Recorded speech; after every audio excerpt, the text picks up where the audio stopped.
करायला सुरुवात केली. माहिती मिळवता मिळवता त्याला मुख्यमंत्री रोजगार निर्मिती योजनेबद्दल कळलं. स्वतःचा हॉटेल व्यवसाय सुरू करावा असं त्यानं ठरवलं आणि योजनेच्या सहाय्यानं हॉटेल व्यवसाय सुरू करता यावा म्हणून आवश्यक कागदपत्रांसह योजनेचा लाभ मिळावा यासाठीचा अर्ज सादर केला.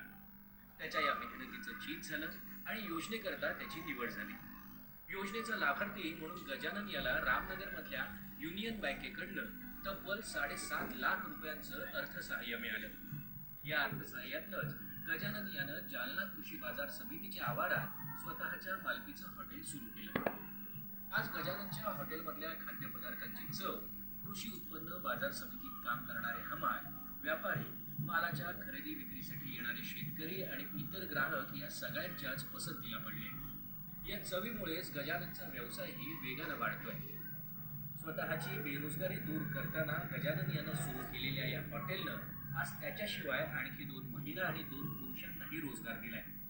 त्यांच्या सहकार्यानंच गजानन विनम्र सेवा, चवदार आणि चटपटीत जेवण आणि नाश्ता पाण्याची सेवा देतोय. आज गजाननच्या हॉटेलची वर्षाकाठची उलाढाल 8 ते 9 लाखांवर पोहोचले. महत्वाचं म्हणजे व्यवसायासाठी प्रत्येक टप्प्यावर येणारा खर्च वजा करून तो 4.5 ते 5 लाखांचा निव्वळ नफाही मिळवतोय. कधी काळच्या आपल्या बेरोजगारीची झळ मिटवून समृद्धीची दिशा दाखवणारा हा व्यवसाय त्याला मुख्यमंत्री रोजगार निर्मिती योजनेमुळेच करता आला. म्हणूनच तर गजानन या योजनेचं कौतुक करताना थकत नाही. मुख्यमंत्री योजनेमधून ॲप्लिकेशन केलं होतं.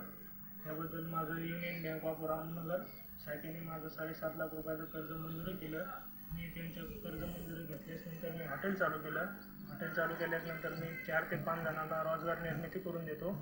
याबद्दल मी स्कीम चांगली आहे त्याबद्दल मी सरकारचे खूप खूप आभार मानतो. त्यांनी मला व्यवसायासाठी लोन दिलं. माझं निव्वळ प्रॉफिट ते वगैरे वगळता माझं 4.5 लाख रुपयापर्यंत माझं निव्वळ प्रॉफिट वर्षाकाठी होत आहे मला.